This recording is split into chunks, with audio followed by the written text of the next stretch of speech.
only a test. This is not a real situation. Repeat, this is only a test. The National Weather Service in San Juan, Puerto Rico, in coordination with the Puerto Rico State Emergency Management Bureau, the Puerto Rico Seismic Network, the Pacific Tsunami Warning Center, and the Broadcasters Association, has activated the emergency alert system with the tsunami warning codes as part of the CaribeWave 2024 tsunami exercise.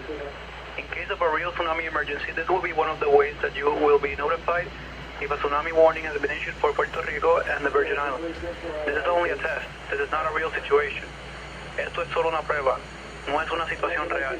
Repetimos, esto es solo una prueba.